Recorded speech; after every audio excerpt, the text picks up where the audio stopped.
Agora na RDS, você vai ter informações sobre como atuar com as leis. Direito na RDS. Todas as terças às 10h15, 19h15 e aos sábados às 18 horas. Uma rubrica com a assinatura do Dr. Baltasar da Silva e seus convidados. Hoje vamos falar da família, ou melhor dizendo, das responsabilidades dos pais depois do divórcio. Porque nos dias que correm, a família já não é o que era, resultado dos divórcios. Uma mãe e um pai, casados com um ou mais filhos a viverem na mesma casa, isto é um conceito de família tradicional que, efetivamente, pertence ao passado. Dados do INE referem que, em média, mais de 60 divórcios por dia em Portugal. Na verdade, os pais são livres de se divorciar. Contudo, têm o dever e a responsabilidade de proporcionar aos seus filhos as mesmas condições que estes teriam se os pais não se tivessem divorciado. Porquanto, para nos falar deste problema tão atual e tão complexo, tenho hoje como minha convidada a muito ilustre colega a doutora Rita Moura Santos, advogada, a quem desde já agradeço a sua presença. Doutora,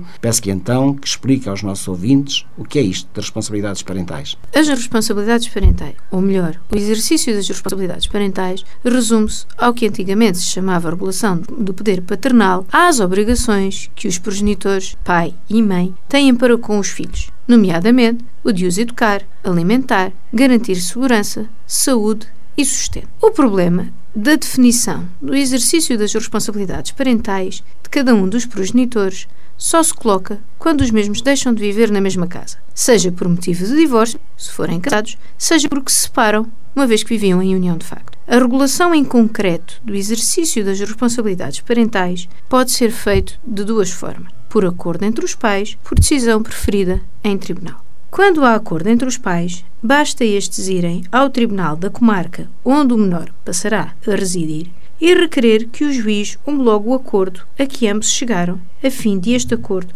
seja válido entre os pais e relativamente a qualquer terceiro, nomeadamente para a escola que os menores frequentem. No caso da escola, acontece por vezes que esta se recusa a prestar informações, seja ao pai, seja à mãe, solicitando o acordo. Ora, este só é válido para os fins que a escola o solicita depois do juiz lhe ter dado o efeito de sentença.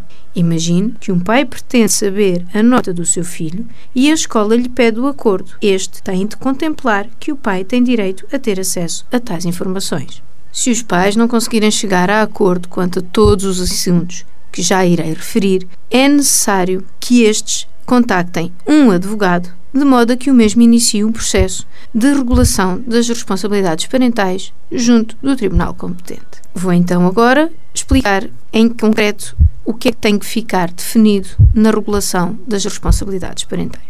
Quer quando os pais estão de acordo ou quando não estão, têm que ficar definidos os seguintes assuntos referentes à vida dos filhos. Guarda dos filhos. Pode dizer-se que quem fica com a guarda das crianças é quem fica com a responsabilidade de decidir a vida do dia-a-dia dos filhos. A guarda pode ser exercida pelo pai, ou pela mãe, ou por ambos, que neste último caso é definida por guarda conjunta. Regime de visitas. Os pais têm de definir quando é que os filhos visitam e passam tempo com o progenitor que deixou de residir com eles.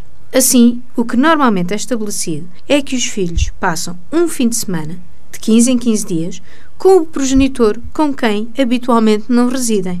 Também pode ficar estabelecida uma visita a meio da semana.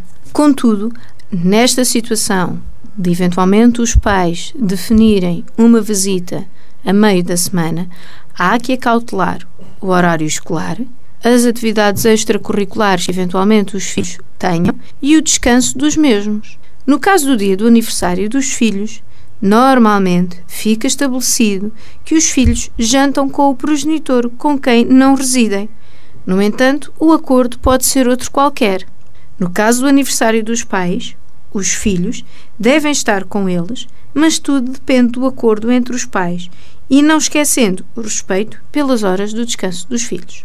Quanto às férias escolares, está sempre na livre disposição dos pais o acordo de como é que os filhos irão passar as férias. Convém lembrar que, normalmente, os filhos têm um período de férias muito superior ao dos pais e é necessário acautelar um equilíbrio no tempo de férias passado com ambos os progenitores. No Natal, passagem de ano, Páscoa e Carnaval, importantes na nossa cultura, é sempre necessário acautelar que os filhos estejam com ambos os pais nestas datas. Pelo que, normalmente, o que acontece é, num ano, os menores passam o Natal com um dos progenitores e a passagem de ano com o outro, e no ano seguinte, troca. Mas os pais podem decidir o que for mais conveniente, quer para eles próprios, quer para os filhos, tendo sempre por ideia base o superior interesse dos seus filhos. No que respeita à pensão de alimentos, normalmente é neste ponto que os pais mais discordam. Importa salientar duas ideias bases. Não há limite mínimo nem máximo para o valor da pensão de alimentos. E o valor da pensão de alimentos tem de ser calculado com base nas necessidades dos filhos e nas possibilidades de quem a paga. Penso ter esclarecido algumas dúvidas dos ouvintes sobre este assunto.